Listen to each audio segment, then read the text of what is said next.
Escapers! Hello and welcome. I am Joe Crazy, and we are back at ScapeCon 2. I am with Gordon, timed as perfect. He wasn't ready, but we are. Gordon, aka Deroche, how are you, sir? I'm great, Joe. How are you? I'm fantastic as always. We are at Delta, which for anyone that is not familiar with what Delta is, Gordon, you want to explain what Delta is for everyone? Or do I?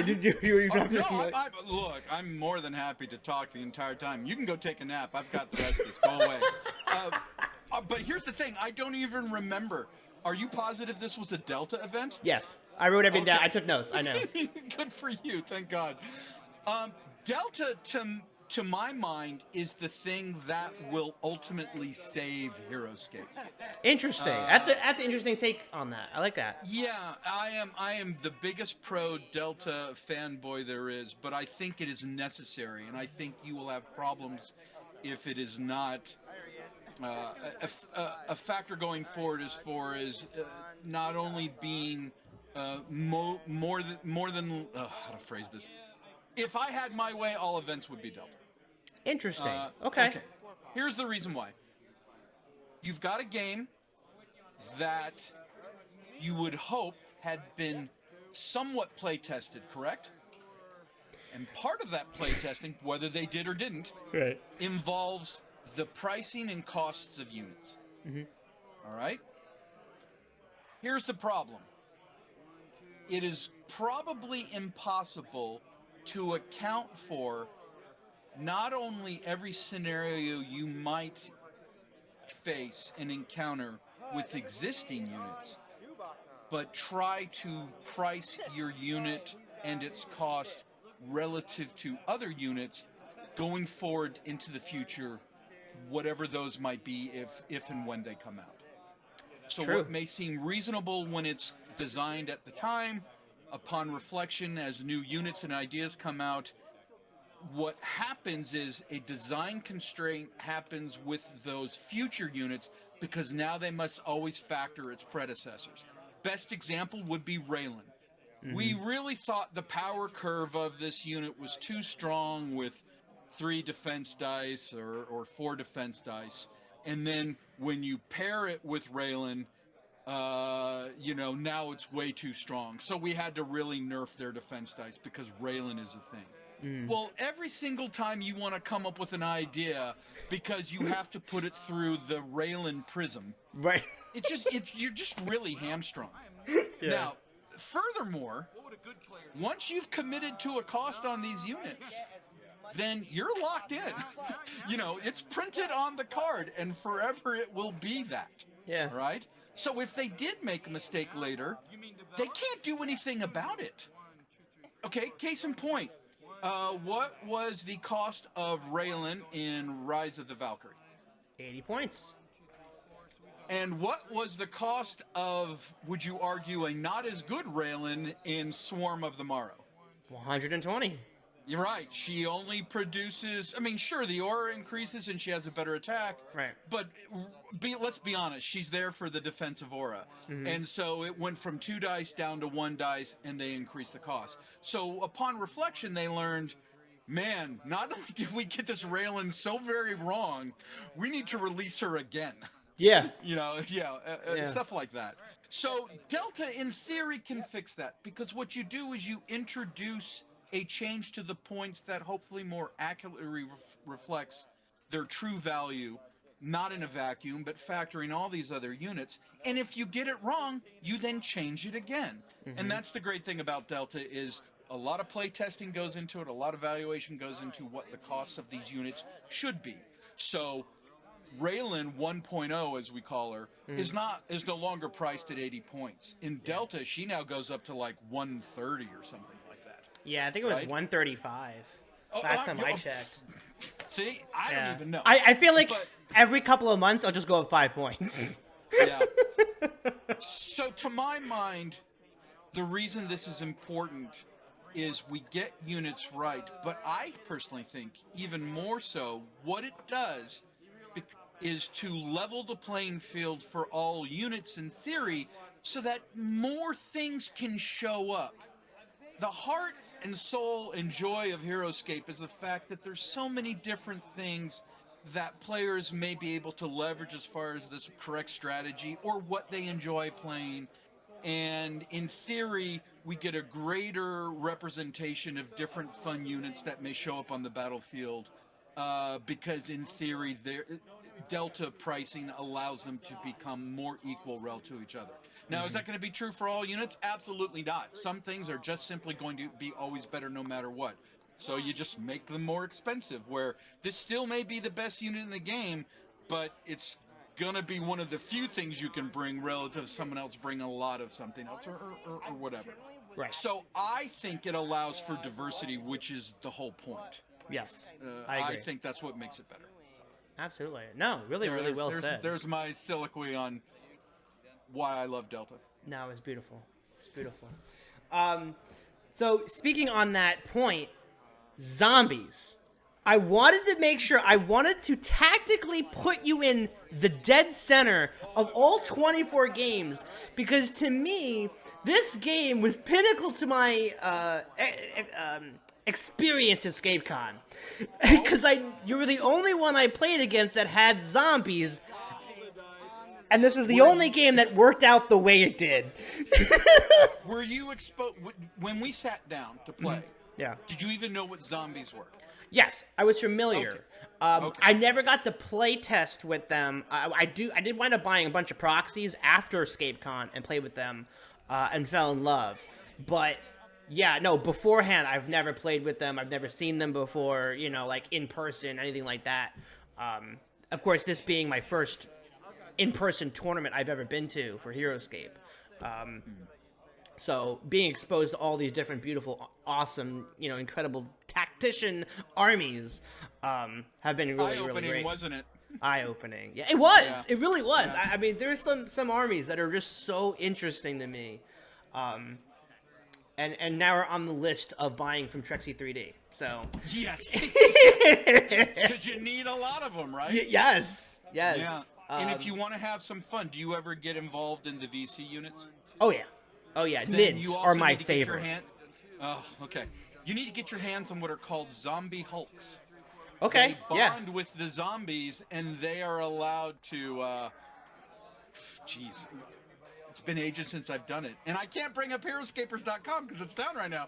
Yeah. But maybe it turns a larger figure into a zombie or something like that. Because that's the thing about these guys: if they kill something, they just turn the thing they just killed into another zombie. That's what makes them annoying. They never really go away until they're all gone. Really go away. But if you got something big there like Subakna, all I can do is kill it. I can't convert it into a zombie myself. Right. I think the zombie hulks may do something along those lines. Right, yeah. But I'm gonna pull wrong. up. All those who are in the know are just gonna yell at me because I don't know anything, which is true. I don't know anything. Yeah, well, I'm going to pull up the handy dandy, totally working currently, heroScapers.org, and that will tell me the stats and stuff. Okay, yeah. What a great idea. Yeah. Because when you click on it to see the card, that may have been on heroScapers.com, but it doesn't mean you still can't get initially a description. Yeah, it will, yeah. So yeah, Zombie Hulk has three lives. Move of 5, range 1, attack 4, defense 3. 60 points. It's a double base figure. It's got Horde Shriek, Paralyzing Fear, and Zombies Rise Again. Meaning that you can turn other things into zombie hulks. So what this kind of does is force you to bring two. You can either just bring one strictly for the benefit of bonding, because bonding is always good. Hey, why wouldn't I want an extra attack? And you get this paralyzing fear. But what's awesome is when you bring two zombie hulks, if the points allow for it, and let's say you had killed one of my zombie hulks, because I'm going to run it in there and try to get you to kill it. Then if I'm lucky, if and when should I be able to kill Subakna there, boom, zombie hulk comes back. Yeah, I see that, because it's for only large characters. Large and huge, yeah. Large and huge, yeah. That's awesome. That's the cool part about them. Oh yeah, no, that's on the list. No, on the list. Yep. Find 2 of them. Yeah. Did you happen to run Zombie Hulks at all at ScapeCon? Did you play VC Delta at all? No. I have this weird love-hate relationship with VC. Okay. My love part of VC, absolutely love. I don't think love is a strong enough word. Sure. Is when a VC unit helps make something that was previously terrible, playable, or even good. Mm-hmm. You know, I'm trying to think. My favorite probably is Haddouk. Okay. Because he makes the elf pod better.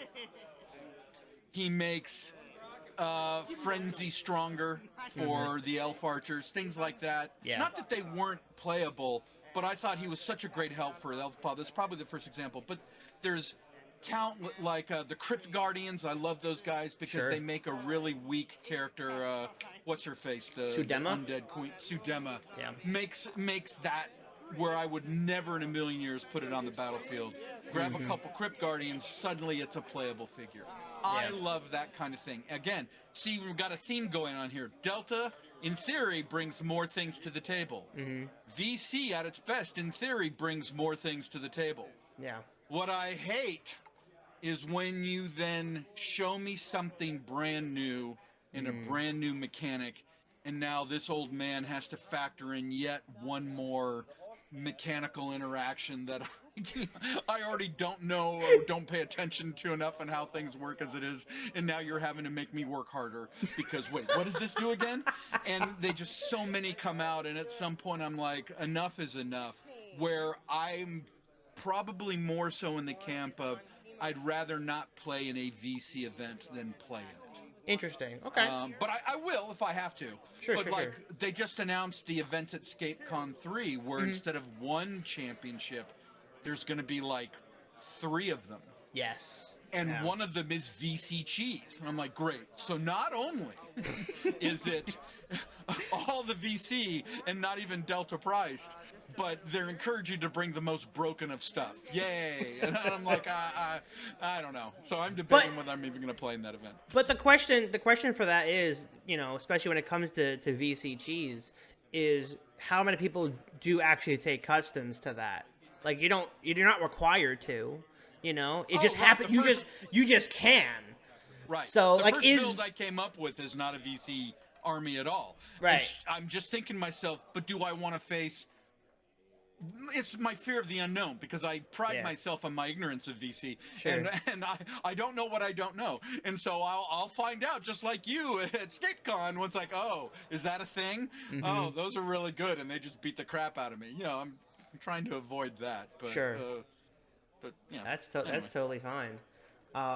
But getting to the game a little bit, we have developed a little bit more, and there is a horde. There is a horde here. And it is ready to demolish me. Totally forgot that you had Severus in this army. Totally forgot about that. If I can give a little bit of a backdrop on this. Of course. The reason I brought this army is because I outright stole the army from the prior year. All right. I think there was an event that was close enough in structure. Wasn't this like Delta B plus or something, or B or like... That I don't remember. I think some units were banned. I could be wrong. Like it may have been Delta where A plus isn't allowed. I couldn't tell you. What I did do though was I looked up. I think in the prior, the year before, there was a tournament just like this or very similar. And if it wasn't ScapeCon, maybe it was an online event. But the army that won it was this. It was Zombies and Severus. And I am notorious for a complete lack of original thought. And I will steal and borrow anything that has had success before if it's close enough. Okay. I get teased a lot about it. And this had done well. I went there. Now I don't have to agonize over what's good. I know this is good because I know it won before. It still comes down to matchups. Sure. But I brought this thinking, well, this went 4-0 last year or in a similar event. Let me bring it as well. And instead I go 1 and 2. Congratulations, Joe. You were my only win with it. Do you remember what you lost to? Oh yeah, because you had him on earlier, Tommy, right? Yeah. Okay. Tommy's my boy. He's in the same state as me. I met him. He is a very good X-wing player. In fact, he's on the national team as an alternate. Get out. When we do international, yeah, he's very good. And I taught him his first game of X-wing.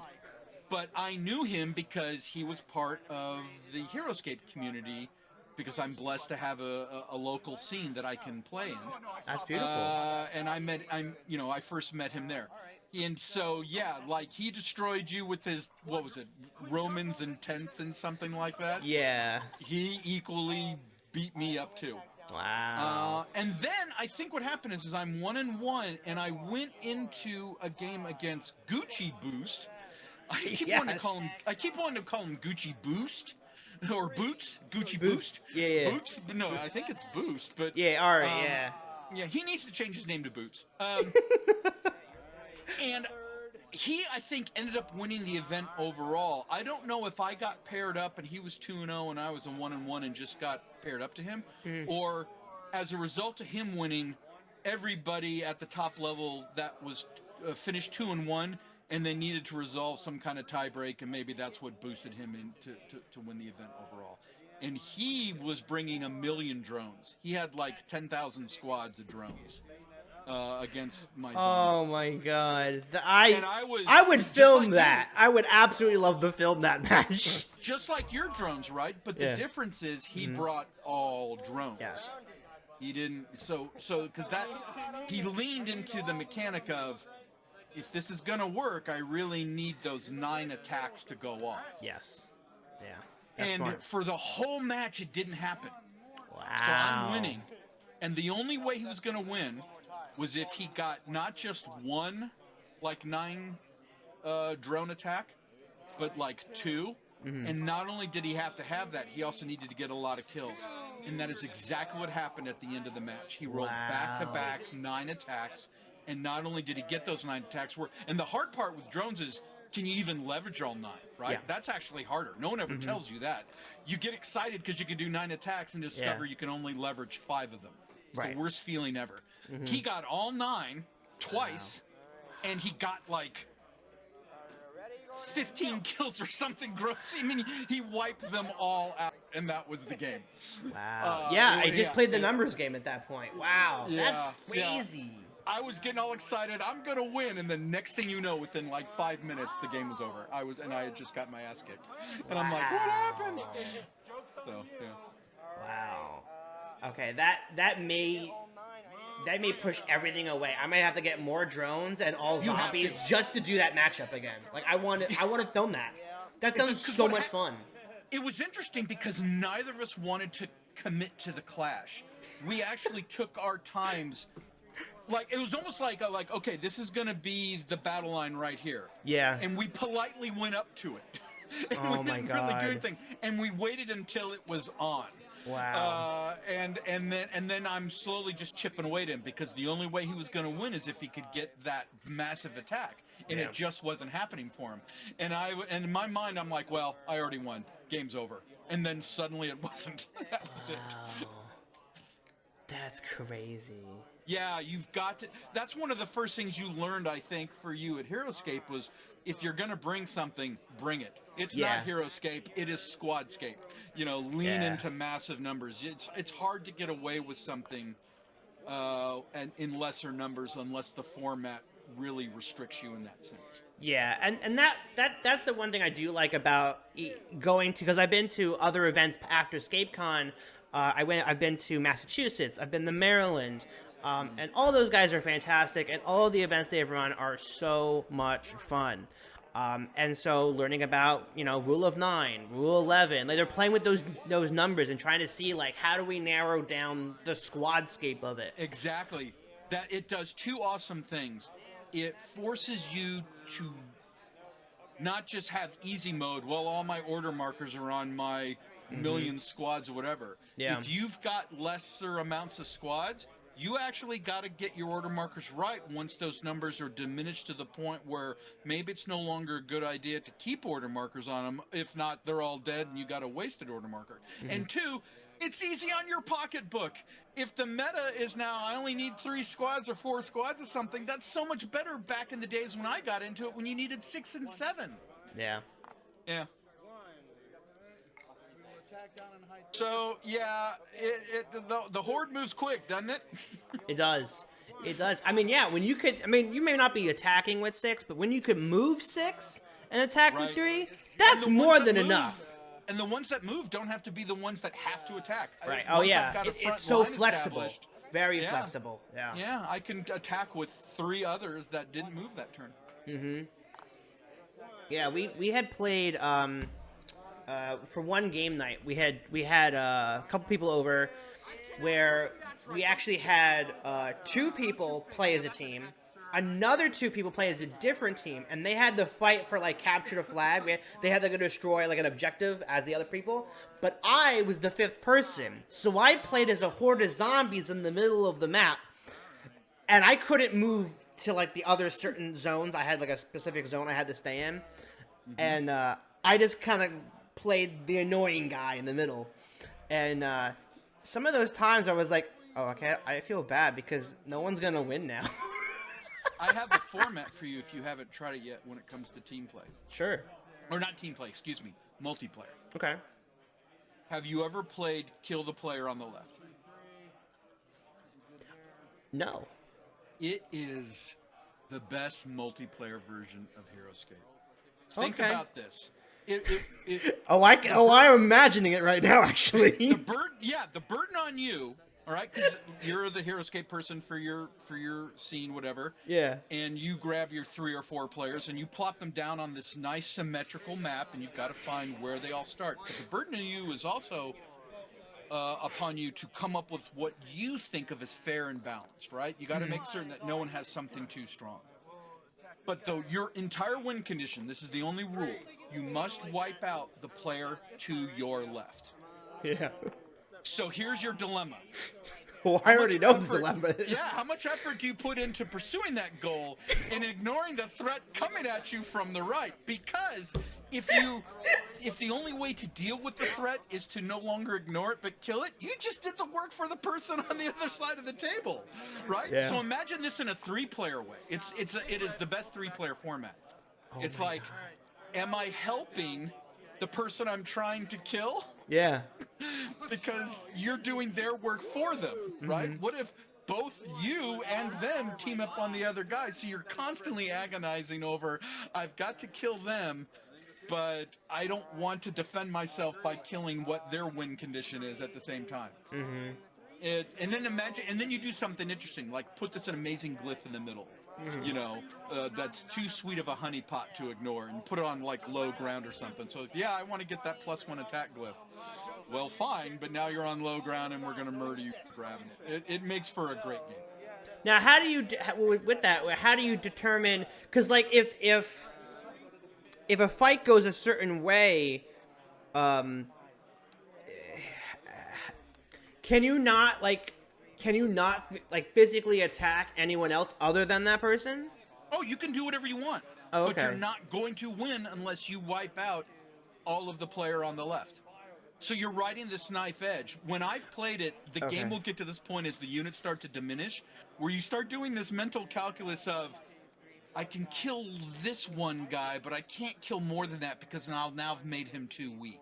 Because I need him to stay alive long enough to engage my opponent where he doesn't wipe it out and win the game himself, which then gives me time to go in and kill him.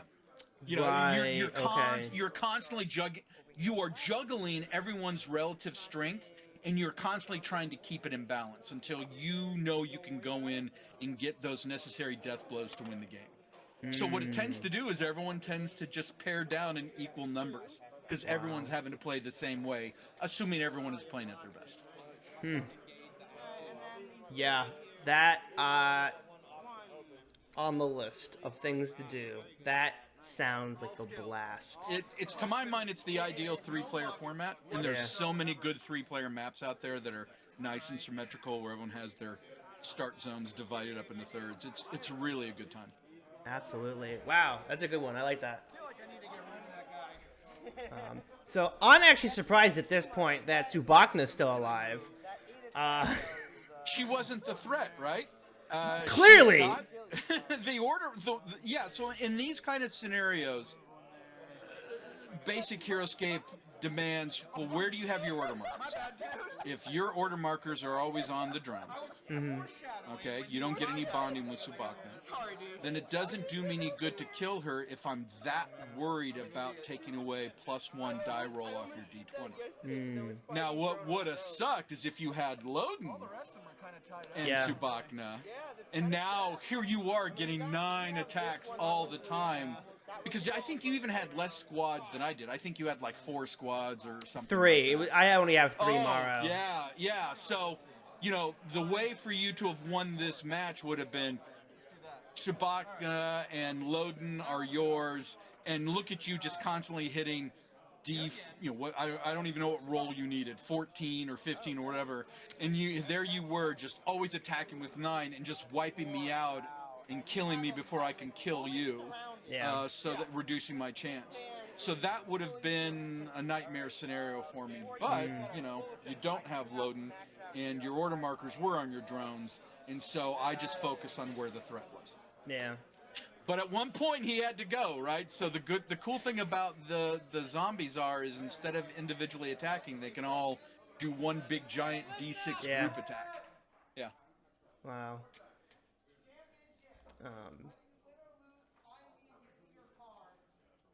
But very interesting. So Subakna had just finally did get the butt, the boot. Yep. And I know. I had Kimoshi. Kimoshi's gone. I think at this point there's only 3, 4, 5, 6 drones left. Yeah, it was. And so, but that's one of the things, right? One of the things that I learned through, the heroScapers, doing these interviews and all this is, looking up choosing your battles, figuring out what the objective is, what does my army do, how can I accomplish that goal, and so.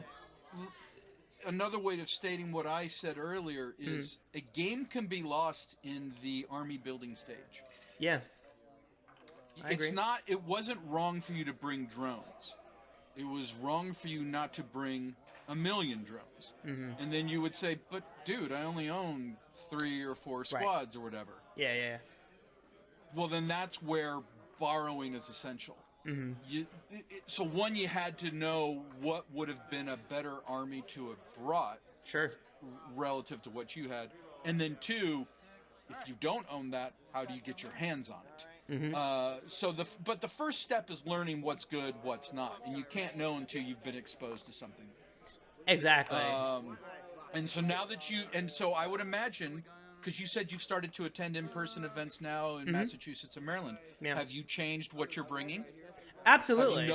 Have you noticed a power curve increase, if you will, for what you bring to those events? Sure. One of the armies that the first different than the Morrow, because Morrow being my favorite, were Cowboys. For any of the VC allowed events that I went to, as some of the prizes at ScapeCon, I had gotten, Sheriff's Posse, Clayton Pierce, and Kate Crawford and then I eventually bought Mad Dog Malone, which was the last cowboy I needed.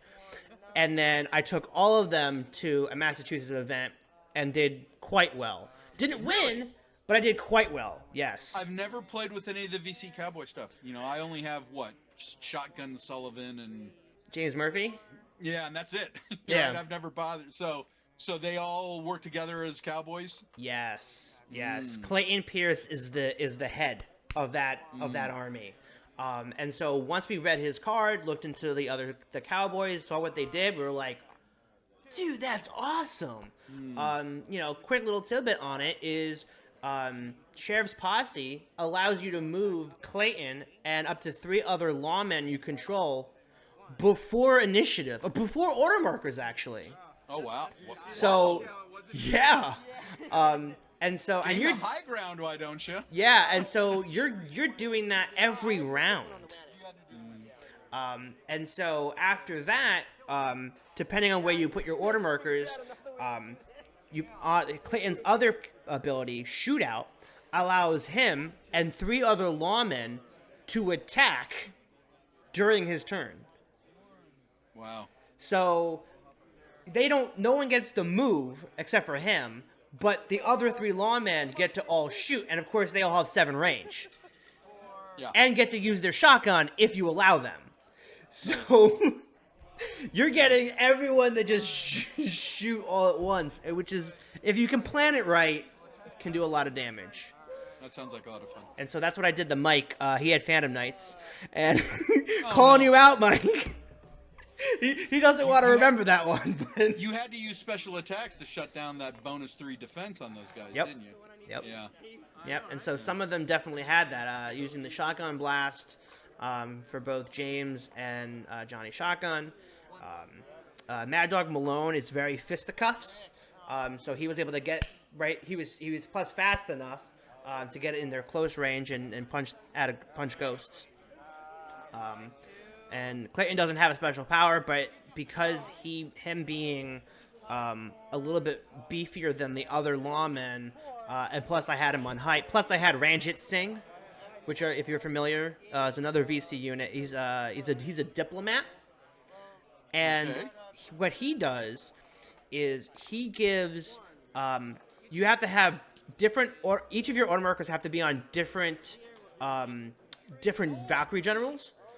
So Clayton is Jandar, Mad Dog is Aquila, James Murphy is Vidar. And so if you have all 3 worked like that, then you get a +1 to your move and your normal attacks. So does the power diminish as they die off? Not really. And so, like I said, I had 5 lawmen in that army. So I can do Clayton and 3 other lawmen quite a few times.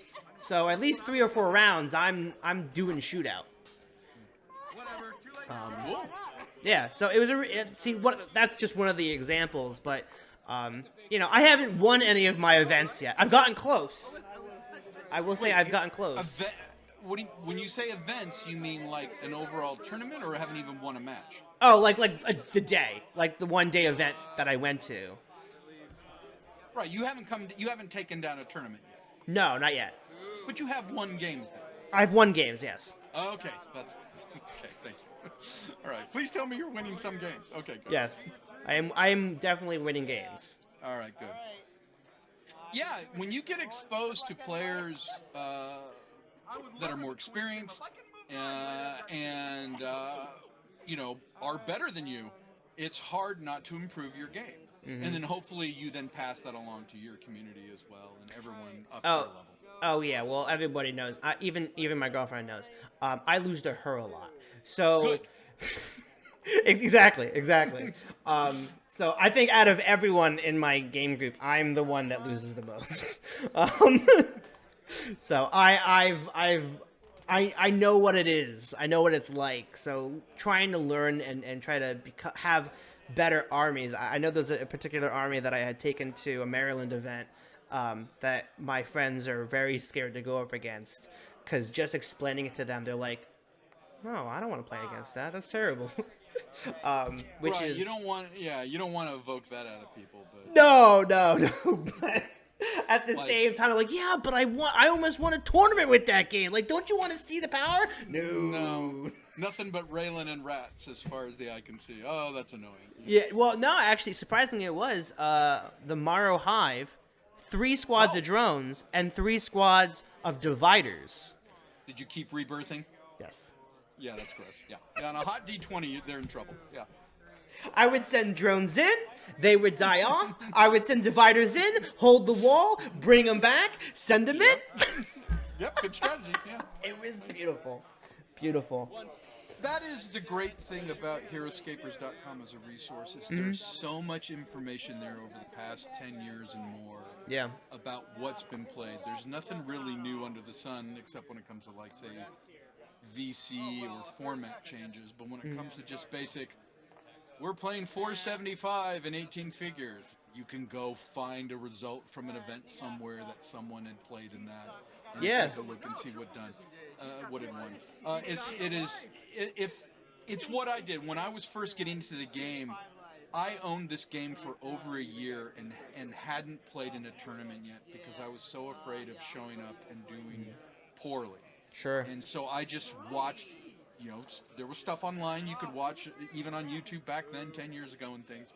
I was a sponge for a year trying to get a sense of what was good before I finally went to my first tournament that was going on locally. And everything came from heroScapers.com as far as looking up what was good, why things were good, because you would go into, the books? I think they call them the books. And then people will discuss what's great, what's bad about a unit, and then they'll throw in army ideas, and then people will put in their 2 cents on, yeah, that's really good, I played that, or no, you really need to make a change, whatever. So between that and all of the event threads where people would post results or whatever, anytime I can steal an idea, I will do that. Yeah. No, it's a huge resource.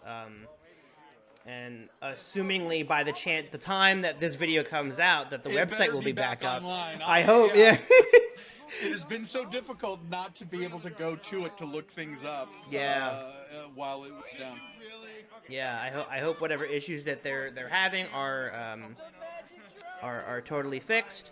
I know there is a way to support the website. I know I have not got a chance to do it, but as soon as it's up, I will be, a supporter of it. And so hopefully that whatever team is managing it can use that to make it even better. Consider the lifetime membership. It's a one-time fee, and then you're good. Yeah. And they could really use the help. Yeah. So. Yeah. But, with introductions of heroScapers.org has been an excellent resource. Maybe not exactly for information, but army building is really good.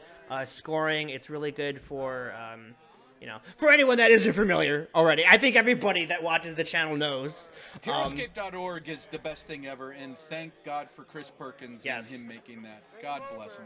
Yeah, thank God. It's honestly fantastic. It's honestly, it is probably what Avalon Hill was thinking of doing when they said they were going to make a heroScape app.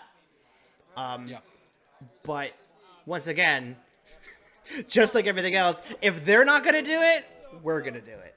Anytime, if you've played any kind of mini gamings at all,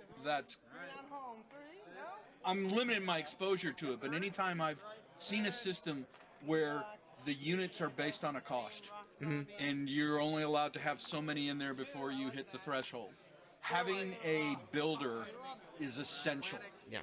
In some way, shape, or form. The game is just so, because people won't do it. What, I got to get out pencil and paper or a calculator and add this stuff myself? Yeah.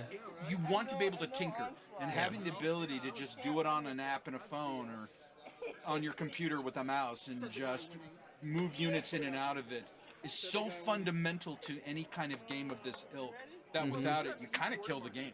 Yeah. And I remember thinking the only way Delta is going to take off is if we get a squad builder of some sort. Did you used to use a different squad builder before heroScape? Yes. It was because it went dark. They stopped. It did. It did. And I almost thought as that it was a sign, because as soon as that went dark, which I'm going to pull it up right now, it was Battle Plan. That's it. Battle Plan. Yes. And as soon as that went down, I was like, well, this is weird. Something's going. I feel like something was going on, And then I was so lost when it went down. And it had been down for a couple of years, and I'm like, what am I gonna do? This stinks. I don't think it was. It was definitely not years. It was definitely a couple months because Did it come back? No. Is it up? No. Oh, okay. No, it never came back. But I'm just saying, in the sense that when it went down, I would say maybe 4 or 5 months after that, AOA was announced. So I almost thought that I was as a sign, like, oh, maybe maybe something had happened where they took the rights away and they couldn't put the website up, or they were because they were going to do their own app, right? So I had a feeling that they were trying to pre-plan stuff that they could make that work. Business dealings, like that sort of stuff. Sure. For me personally, I think if my own personal agenda is to be met, which is to have Delta take over heroScape,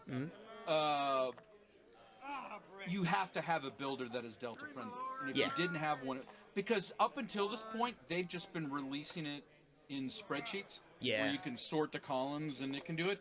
And that's better than nothing, but it's so cumbersome to use. Yeah. And it was, it's better than nothing, but it's not good enough, and it would never take off.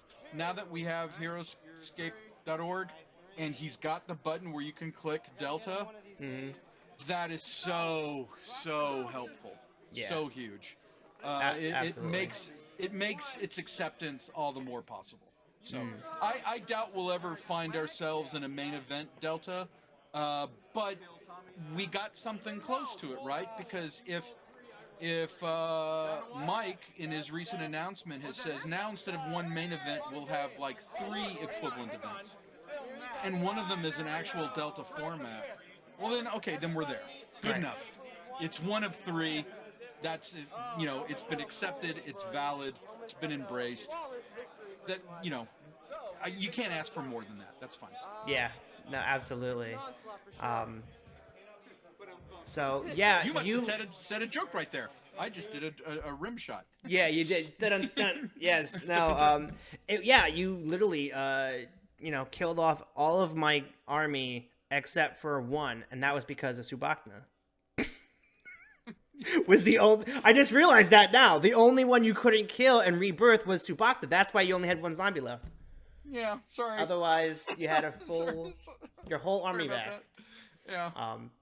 No, that was absolutely fantastic. I was gonna ask, do you think that at some point, I'm not saying next year, I'm not saying even the next 3 years, but maybe next 10 years of heroScape, if by chance Avalon or Hasbro doesn't try ever again, would it be possible for everyone to just convert to Delta and we're all reprinting out the cards with the Delta points? No, it will never happen. Interesting. Personally, I feel like the argument is self-evident. I shouldn't have to sell you on the notion, but if I do have to push it, and I'm having to say things like, you do realize it balances things and makes things more playable, right? I mean, that's good. And you can then adjust. If for whatever reason something shows up, we can keep, imagine AOA did show up, right? Mm-hmm.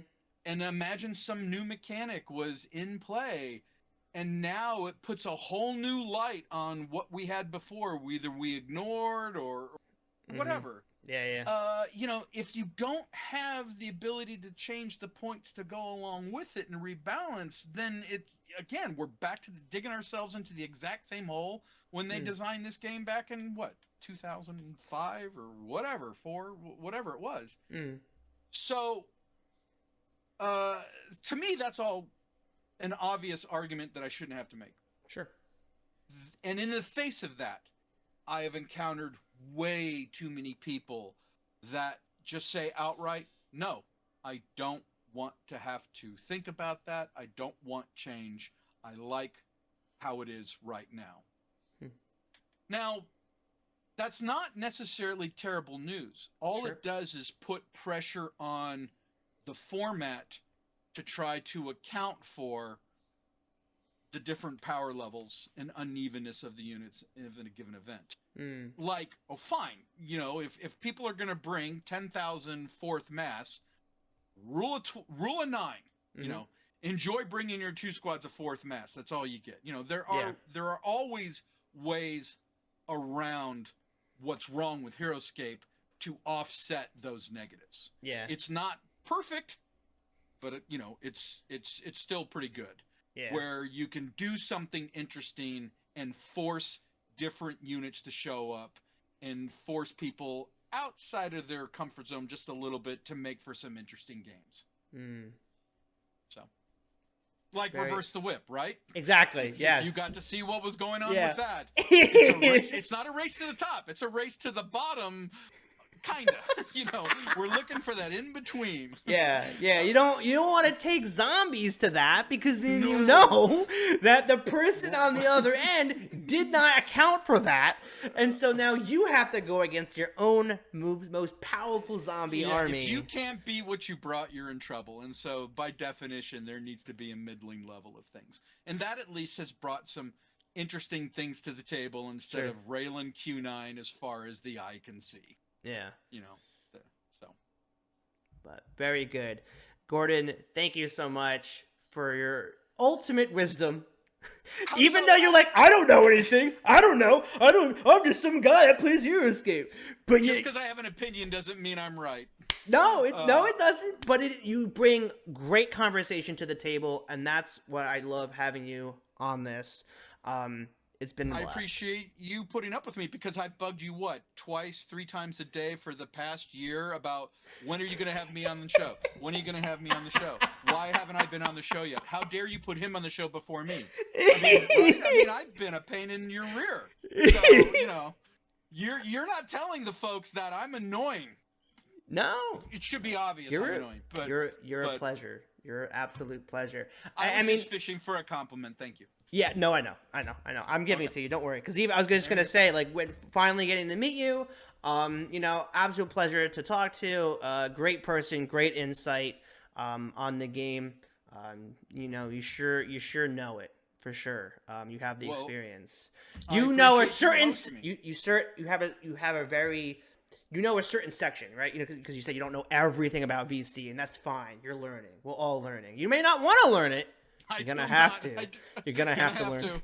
Yeah. We're all learning together. So, my friends into it locally are just so into it. That's awesome. Yeah. We just had. Did you see Hexacon? I watched. Were you aware of that? Yeah, I was aware of it. I was checking out some of the posts that Tommy put up. Yeah. The whole point of it was to have a main event that was VC friendly. That's awesome. That hasn't been done anywhere. So that was the draw. That was the hook. So I have to put up with VC all the time. That's fantastic. Yeah, I hope I'm in a position next year that if he does run it again, that I'll absolutely go to that one. We would love to have you here in Louisville. Yeah, I know it's a big area. Everyone's talking about it, so I hear about it a lot. So we're one of the. We've had an online. I don't mean to keep you going on. This has run too long, but we've had a scene. I got into I learned about the game in 2009, and I think I went to my first tournament in 2010. So I've been playing with these guys for 13 years. Wow. And what happened is when we did Hexacon and stuff like that, we had people show up from like 6 different states because they don't have a scene at all. And that's what kills me. That's a real shame. Sure. We are so lucky that we happen to have a number of players that lets us run an event usually about once a month of some kind. It may be as low as 4 people, but then all of a sudden 12 come through the door and we're like, what's going on? So we've always had something continuous, and that helps maintain our ability to be what we think of ourselves as decent players, because we just get to play all the time. Yeah. That's so important. So, very important. Yeah. No, that's so awesome, and that's why I'm thankful for my game group. Hello. Yeah, say hi to Piper. I love. That's a great cat name. Oh my god. He thinks he's a dog. That is adorable. But yeah, I lost my train of thought because of the cat. That's adorable. No, you're good. But yeah, no, I'm thankful for my game group. For sticking around. We get together majority of Fridays. We either play a game of heroScape, play a different board game, watch a movie, but we always get together and have this sense of community. And so I'm thankful for that. And if you out there in the spectrum of the internet, in the world, and you don't have that kind of group, find one. There are people out there looking for people to play board games with, watch movies with, make friends. There is a community for you. You'd be surprised. Yeah. You'd be very surprised. And that's the last thing I will say on the heroScape. Praising the heroScape community for how amazing they are, is that when I went to ScapeCon, I felt welcomed, and everybody I spoke to was an incredible person. So it was great to have you there. Yeah, it was a treat. It was sure was a treat. Because I would have thought that I got on the bus to head back home, and I was like, man, I don't know if I could do this anymore. I went on that bus, and I was like, all right, guys, so when we get home, we are going to do this, this, and this. Puts the bug in you, doesn't it? It does. It does. It cranked me. I'm going, Yeah, but for me, my heroScape life changed, if you will, when I went to my first Gen Con. Okay. Which was in 2011. And just, I've never looked back. It's because I've been playing locally with the Louisville guys. Mm-hmm. None of them, Gen Con's just 2 hours up the road. None of them had ever bothered to go. I'm like, why? So I go. I was fortunate enough to win a big event, and I just come back with all of this swag. The game was still live, still active. Yeah. There was all of this product, and I was just swimming in it. And I'm like, here, want a road set? Here you go. Want a Master of the Valley? Here you go. I don't stuff. Here you go. Yeah. And I came back with dice, and it infected them, and they got the bug, and then they all started going, and now they all go. And well, now we pivot from Gen Con to ScapeCon, but, of course. But it's contagious, and so it's you going there will affect those you play with going forward. It will make an impact on whether you know it or not. Absolutely. You heard it here first for the probably 12th time. heroScape is a good game and is an addicting game, so get into it today. Fire up those 3D printers. Fire them up, baby. Here the lawnmower was like going. Yeah. Gordon, once again, thank you so much. I will let you go. And Piper, thanks for being on the show. Appreciate it. He's a good boy. And to everyone at home, thank you so much for watching. I hope you guys are enjoying the show. We got 12 more to go, baby. 12 more to go of these interviews. I'm not going to be in on any of those, right? Unless you want to. Well, I mean, if you don't, I'm not going to watch. If it doesn't. I mean, if it doesn't. Oh, I see. Yeah. No, then probably not. Sorry, no. Not worth it. Yeah. That's all right. Yeah. But make sure you hit that notification bell. Not you, Gordon, but everyone else, hit the notification bell so you figure out and you know when the next upload's going to be. Mostly on the weekends. That's every week is going to be a video for you. And don't forget, I am not crazy. I'm Joe Crazy.